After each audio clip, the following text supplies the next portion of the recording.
Hello, everybody, and welcome back once again. Welcome back from your Sunday of football. Welcome back to the 2-Minute Drill. This is our Week 2 recap show of the NFL. My name is Corbin Thompson. Glad you could be here at Lexy.com, right here at Lexy.com. If you're watching on either YouTube or if you're watching on the 2-Minute Drill page at Facebook, our address there is facebook.com/Lexy 2MD, Lexy 2MD.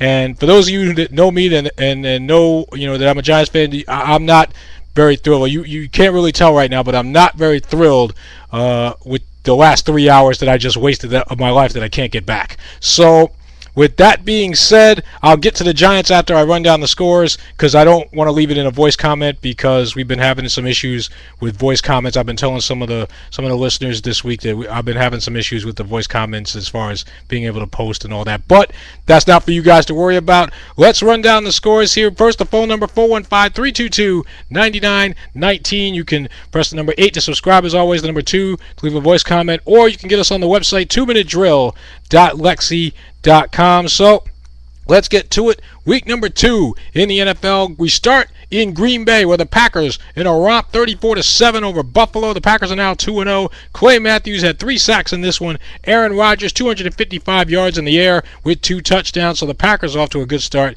at 2-0. Miami and Minnesota. This one some might consider an upset special. The Dolphins walk away 14-10 winners.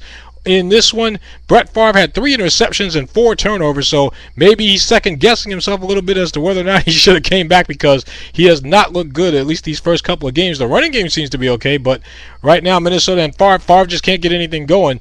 So Miami and Tony Sparano has done well against NFC opponents, so they are now 2-0, and they got the Jets next week. Kansas City and Cleveland, the Chiefs, 16-14 winners here. Ryan Suckup, 3 field goals, and the Chiefs have had their best start now in 5 years. 2005 was the last time they started off at 2-0. I know Casey Boy has to be happy.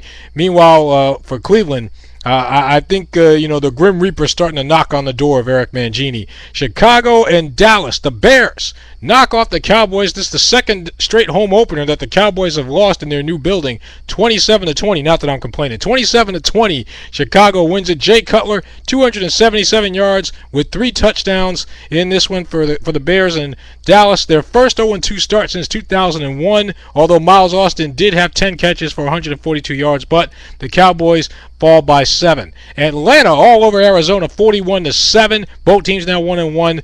Atlanta actually had their third-string running back Jason Snelling in the game, and he had 24 carries for 129 yards with 2 touchdowns. The first 2 guys got injured, so that's why Snelling was in. Matt Ryan, 3 touchdown passes for the Falcons. Tampa Bay over Carolina, 20-7. The Bucs are 2-0. Break up the Buccaneers. Josh Freeman had a pair of touchdown passes in that one. Philadelphia and Detroit, the Eagles come out on top 35-32.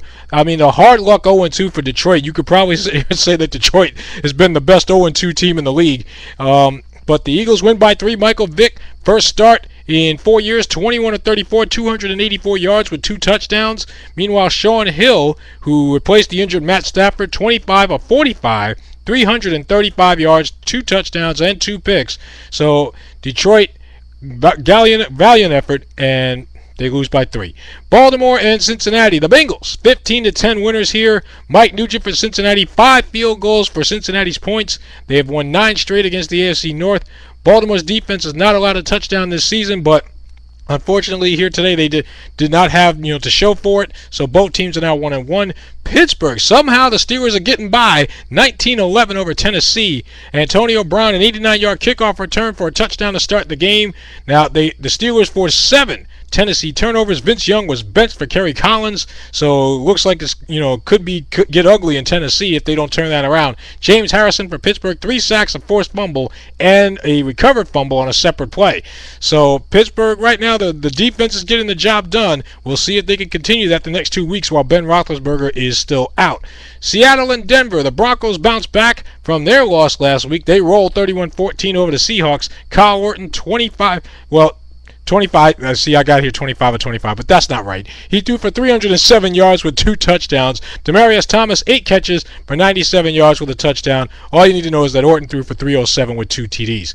St. Louis at Oakland. The Raiders, 16-14 winners here over the Rams.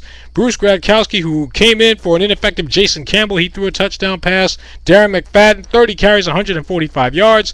So the Raiders get a win there. St. Louis, their 27th loss in the last 28 games. I kind of feel bad for Steve Spagnuolo. Maybe that's just because of his Giants roots. Anyway, Houston, 30-27 winners in OT over the Redskins. Houston now 2-0. Neil Rackers hit the game winner in overtime. Matt Schaub, 38-52, 497 yards with 3 touchdowns and a pick. Andre Johnson, 12 catches, 158 yards with a touchdown. Donovan McNabb actually threw for over 400 yards, 426 to be exact with a touchdown. So a game of historic proportions there, but Houston comes out on the winning end. New England and the Jets. Here's a bit of a surprise. The Jets, at least to me it was, the Jets 28-14 winners over New England. Darrelle Revis left this game in the second inning. I'm still in baseball mode. Second quarter with a left leg injury. Mark Sanchez had 220 yards, a career high, 3 touchdown passes, and it didn't look good for the Jets because Revis on that one-handed touchdown catch by Randy Moss. Obviously being in New Jersey, that's the game we got, and Revis just looked. Moss just embarrassed Revis on that play, but Revis leads the game. Now, I tell you what, the Jets got, like I said, they play Miami next week, so that'll be an interesting game to see, and it's going to be a Sunday night game, national TV game. Hopefully they don't suffer the same fate that the Giants did.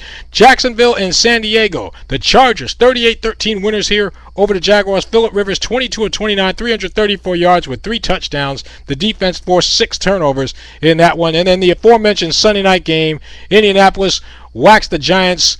Big brother, little brother, 38-14. Peyton Manning, 3 touchdown passes. Reggie Wayne, 7 catches with a touchdown.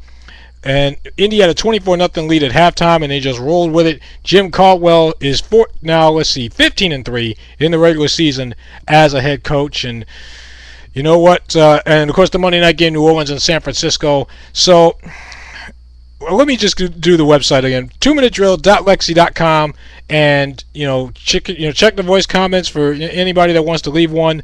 But 415-322-9919. Don't forget the Facebook page, facebook.com/Lexy2MD. Our Monday night contest, we got that going for the second week. Casey Boy won it last week. He's already put in his bid for this week. Actually, he's the only one, so anybody else that enters in has got a pretty decent chance, because I put it this way: Casey Boy, the only way right now that he could lose is if the 49ers win.